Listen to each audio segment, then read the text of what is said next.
What's the one part of yourself you never want another person to see? Before we start, for you guys, I'm going to start with my lights. It's prettier this way.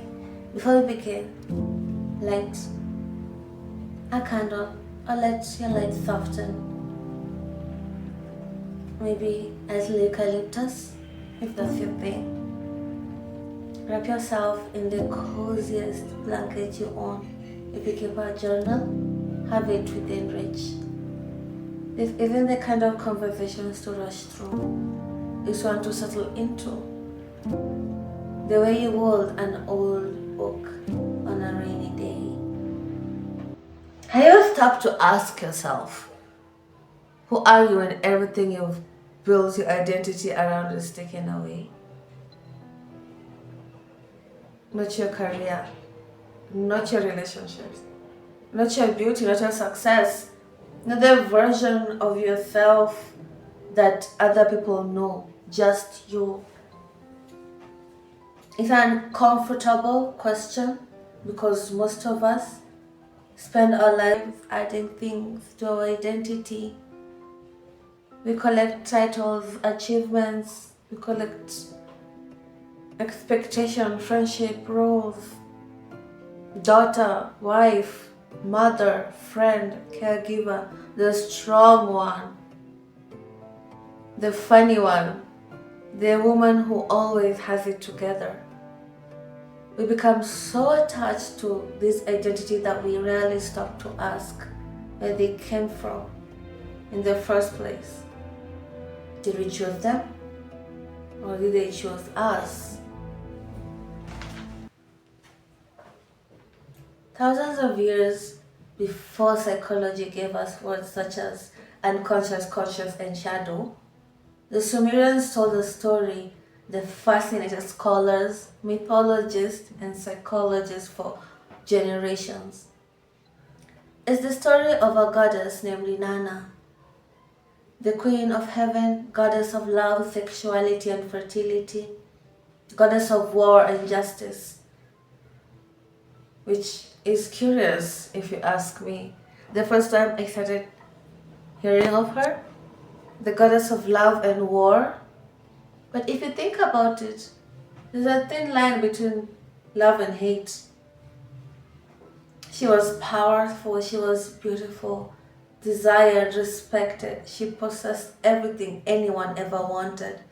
And yet one day, she made a decision that seemed almost impossible to understand. She chose to descend to the underworld.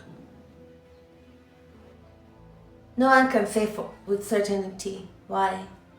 Some ancient versions suggest she went to attend a funeral. Others believed she sought greater power.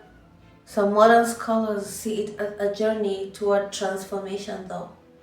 And perhaps that's the beauty of myth. They don't always give answers. They invite us to ask better questions. To reach the underworld, Inanna had to pass through 7 gates. At each gate, she was asked to surrender something. First her crown, then her jewels, her breastplate, her robe.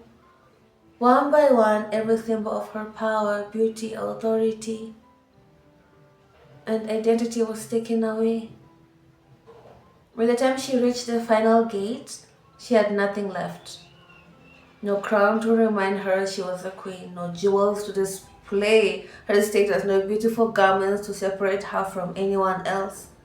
She stood exactly as she was, nothing to hide behind. But Inanna's journey wasn't over. When she finally entered the underworld, she wasn't welcomed with celebration. She wasn't praised for her courage. She wasn't rewarded for her vulnerability. Instead, she stood before her sister, Ereshkigal, the goddess of the underworld. So cool, by the way. The ruler of everything Inanna had spent her life above. Death, loss, pain, darkness, grief. When Inanna ruled the heavens, Ereshkigal ruled everything people feared to face. What if that is what Ereshkigal really represents? Because texts also show her as some monster, some villain. Just like the way they show Hades in the Greek mythology, but they weren't monsters and bad. How would you feel if you ruled the underworld? Would you have to be stoic and serious and no nonsense like a CEO? Because it's giving me CEO vibes, because you have to manage a lot of stressful things. So you kind of develop this demeanor of always seriousness. Alafu watu wanadhania wewe ni villain. So what if Ereshkigal really represents something every one of us has to meet? The parts of ourselves we'd rather avoid. Our jealousy, our shame, our fear, our loneliness, the dreams we've abandoned, the truth we buried, the version of ourselves we've hidden because we were afraid that we'd be rejected.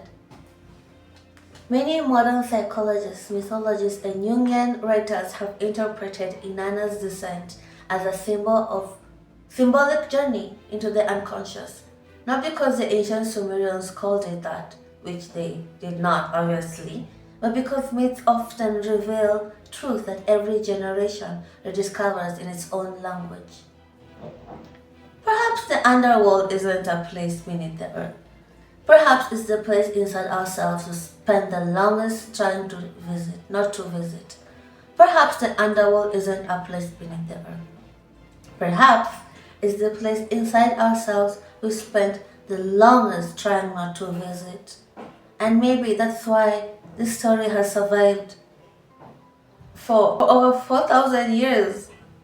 Because every one of us, sooner or later, reaches a gate where life asks us to let go of who we thought we had to be. And every one of us meets an Ereshkigal, not to destroy us, but to introduce us to the parts of ourselves that have been waiting patiently to be acknowledged all along.